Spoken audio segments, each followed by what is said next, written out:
Assalamu alaikum. Part two. So my point to all this is that if if you believe Israel is so inherently holy, and you believe that the new thing that they want to make all their empire, which was never their empire, which never was what they they lived in Judea, not Israel. It was called Judea. That's number one. In a land where the Philistines had already been. And other people would come out and say, "Oh no, that's the Philistines." Da, da, da. It's the same people.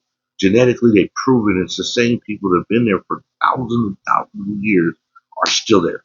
So let's go past that because scientific proof proves that you're wrong before you even argue that. You have all these people and you want to go up to people who don't understand. Ukraine and Hungary is where the people who rule Israel now they come from. That's Ukraine and Hungary are where the Khazars come from. Part of their new thing is to go up through Turkey into Ukraine and get that, and then go across, take Syria, and over into Iran and Iraq and everything else. Part of the northern, what we call Saudi Arabia today, into the Hijaz. These people have no conscience. These people have wanted to take over the world for so long, but the reality is they are not ethnically Jewish. They are not ethnically Israelites. And they can't go back to a promised land when there was no promised land named what you're calling it. It was called Judea. Israel is the name of Jacob, who was a liar, who stole the prophethood, if we believe the Bible, from Esau because he put on fur and has his blind father feel it, and it thought it was him, and he transferred the prophethood over to him. So Jacob was a liar, and he took the name of Israel. And Israel had a son whose name was Joseph, and all his evil children. We all know the story of Joseph. What they did, his own sons did that to his own son. These people are innately evil. They do this to their own people, and now you got white people tangled into it who are even more evil. You can't make this stuff up, but you have to pay attention to what you believe in. You can read a book, and I mean, I go to Christian churches, see what they're saying, and they'll repeat Psalms. Are prayers of David. And a lot of hoodoo people, a lot of people who do, I don't want to say magic, but do herbal blessings and things like that, use the Psalms of David and the prayers of David to protect themselves, to do things to protect people, and to do medical things. God knows this. Then you have the rest of the Old Testament, which is essentially laws like Leviticus, Deuteronomy, and then you have the number.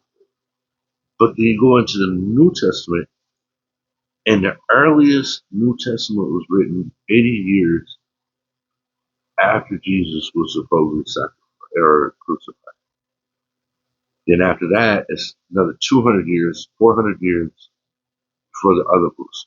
Now we don't know when. We know that the Gospel of Barnabas, according to the translation, which we didn't translate, that was found in the Vatican, was written by Barnabas during the time of Jesus, Yeshua, or Isa, alayhi salam, and it matches the Torah and the Quran, but nothing in the New Testament besides that. We know that we believe that there was a Gospel of Maglia, and even I mean, there's Gospels that have been found and that were written that the Romans went through and destroyed. The Coptic Church has most of them. The Ethiopia has pre uh, Old Testament, which is the Torah and New Testament. None of those match what we have today. None of those are what these Europeans have used this religion to so dominate people.